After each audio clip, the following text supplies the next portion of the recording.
J.C. Jackson. Is he washed? Well, I can't really tell you, but what I can do is I can show you the film and let you decide for yourself. I'll let you know what I think at the end of this video, at the end of the film session. But while I do that, what you can do is you can like and subscribe to the LAFB YouTube channel to get more LA football content. But now, it's time to get into the film room. Okay, so here's the first play that I want to show you. Here is J.C. Jackson at the top of the screen. This is going to be a cover 3. J.C. Jackson is responsible of this deep side of the field. Basically, the numbers to the sideline. Nasir Adderley has that center field role, and then Asante Samuel Jr. has everything else on that side of the field, right? But we're focused up here because this is J.C. Jackson, and he's going to let this play up. This is not good. Immediately right here, he is so focused on KJ Hamler, the speedy receiver. He doesn't want to get beat deep that he completely commits to that side, even when Nasir Adderley has great position to break up a pass if that pass does go to KJ Hamler. But now that creates this tight end in a completely wide open route that Russell Wilson if you look at Russell Wilson here, he's already scrambling. He barely gets that ball off with a man in his face. I believe that's Morgan Fox. But this tight end is wide open. This is Greg Dulcich from UCLA wide open.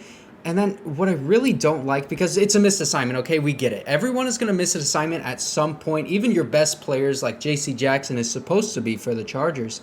But I really don't like his body language after this play. Watch how he runs. Obviously, he's not really going to get there in time, so he's not, sprinting towards him.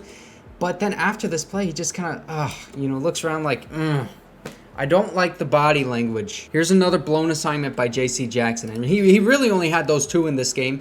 But J.C. Jackson right here, I'm pretty sure this is cover 3 as well. Derwin James and Nasir Adderley. Those are your 3 men deep, okay? So you have J.C. Jackson bottom of the screen. Right here is where he gets beat. He's looking at KJ Hamler, Greg Dulcich at the bottom of the screen, and Russell Wilson is actually under pressure as he throws this ball. But J.C. Jackson gets beat right here because KJ Hamler pivoting to the outside and then just runs right past him. You get caught staring.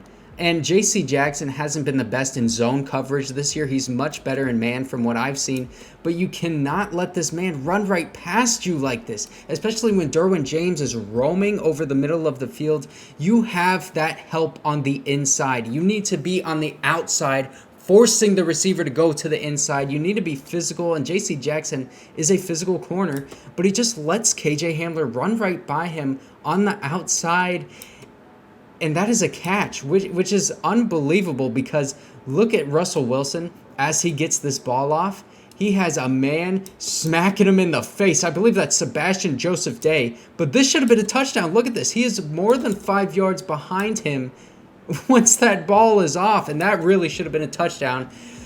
You got saved, but it's another blown coverage by JC. Now look at the left side of the screen here. Jerry Jeudy, one of the best route runners in the league, going up against JC Jackson one-on-one in the red zone, okay? So there's a lot of things that could go wrong here. But J.C. Jackson, boom. Okay, Jerry Jeudy going inside. Now he's planting, going to the outside. But J.C. Jackson has such great eyes. He is focused on those hips of Jerry Jeudy. And what do those hips say? Those hips say he is going to the outside. So he follows him and he stays physical with him. Gets that arm in the chest, staying in that hip pocket. And then look, Russell Wilson throws it completely away. I mean, if this ball is anywhere even in the vicinity of Jerry Jeudy, I have full confidence in the position that J.C. Jackson is in that he's going to break up that pass. That is just great coverage. But then look, again, after this play, like his body language, just kind of weird, right?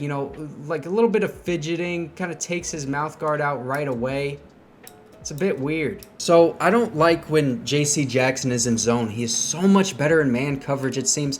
He's at the bottom of the screen right here. He's going to be going deep again. But just watch the way he runs. I don't want to spend too much time on this, but you see how he runs sort of lackadaisical, and it's just a clear difference when he is in zone coverage versus man coverage. And this tight end is wide open at the bottom of the screen, but Russ is already scrambling over here. So really, all of these guys are out of the play. But I just don't like the way he's running in zone coverage. It's again, lackadaisical, a bit lazy. You need to put him in man to really, really utilize him. And maybe it's that same kind of thing where after the play, it's maybe a confidence issue. Maybe he's just not really communicating well with that DB room. He needs to understand the playbook. Not sure exactly what's going on, but that's what I'm seeing. Look, if you don't believe me, this is JC in man coverage, and this is beautiful. I love seeing this. Look at how physical he plays against one of the most physical receivers in the league, Courtland Sutton, running right with him. Get your hands in his chest, and he's flailing his arms out like, hey, trying to get his arms away from him, and JC is with him the entire way. Russell Wilson ends up getting sacked, but that is a beautiful coverage route by JC Jackson, basically running the route for him all over him, hip pocket. Beautiful. Another one where he's in man, and I love seeing this. JC Jackson against KJ Hamler. Speedy receiver, right? But JC is going to keep with him this entire way, playing man physical. Keep physical. You're on him, still in his hip pocket as he is planting that foot to go back inside, and he sticks with him that entire way. Alohi Gilman with great coverage as well. But then watch. This ball is still right here in Russell Wilson's hand. He's going to throw it away. Or not throw it away, but throw it to his man. Throw it away to his man. JC Jackson, keep an eye on him because he's still running in this play. So to me, that shows it's not really an effort thing. There's something else going on because he is giving effort. And then again, post-play, you see his body language. Something is going on. I don't like how he's just kind of walking around, looking around, fidgeting with his hands a little bit, mouth guard coming out immediately. It's just, there's something missing here. Top of the screen, JC Jackson going up one-on-one against Courtland Sutton, and you just give him that entire side of the field because look at how sticky he is in coverage. Just completely isolated on that side of the field, and there is nowhere to get that ball in. But this ball goes down to Asante Samuel Jr., and look, boom, diving for the ball. That would have been a beautiful interception. That is a perfect freeze frame to show how close he was on that interception. And then look at him. Post-play swagger of that body language. You love seeing that stark difference there. And then look at how he slaps up his man, Bryce Callahan. But there's a stark difference. You see it. I know you see it in the body language, in the confidence between Asante Samuel Jr. and your number one quarterback, supposedly JC Jackson. And honestly, Asante Samuel Jr. has been the Chargers' best defensive back, and I know Derwin James is on this team. So JC Jackson was benched in this game after that first half. Here's Michael Davis, his replacement, Vato, at the top of the screen. He played pretty well also. This is Courtland Sutton on a just quick little out route, maybe 5 yards out. Russell Wilson already has this ball out. Michael Davis is all over this, and this is zone coverage. You can see it's zone coverage, and he is so quick to react. Boom. Perfect technique, getting that right hand out, swatting it down, left hand on the receiver's hip, on the inside hip, and then you just turn your body over him. No shot at getting that completion. And then let's check out Michael Davis's body language. It's a bit different, isn't it? Showing he's got ice in his veins. So I was thinking, what are you really missing when you have JC Jackson on the bench and you put in Michael Davis? So we all know Michael Davis, Vato, hasn't been great in run defense throughout his entire career, and really at BYU he wasn't great at that either. And JC Jackson is a very physical corner and is really good in run defense, coming from that Bill Belichick scheme, so we know he has to have good technique. But here's Michael Davis here, and you talk about good technique. This is Russell Wilson tucking it and running to his side. He is already engaged with the blocker. That's Greg Dulcich again.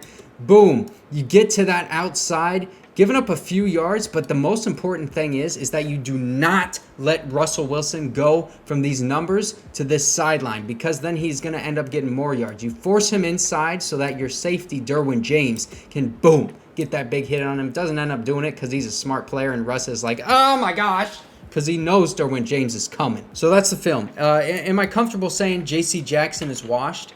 No, I'm not at all. I think maybe there's some sort of miscommunication that he's got going on. Maybe he doesn't understand the playbook very well. Maybe he doesn't trust Nasir Adderley or even Derwin James, because we saw in both of those blown coverages, it seemed as though he did not trust that middle safety. Let me know what you guys think. Do you think he's washed? I showed you a couple good plays. Obviously, there were those bad plays that everyone is going to be pointing out. But, it's a mixed bag with him. And when you have a number one cornerback that you're paying that much money to, you want him to be your top guy, sealing off an entire side of the field for every play that he's on the field. This is Michael McLean with the LAFB Network. Make sure to like and subscribe. And again, let me know what you guys think. I'm really curious to see what Chargers fans think about J.C. Jackson. I'll see you guys next time.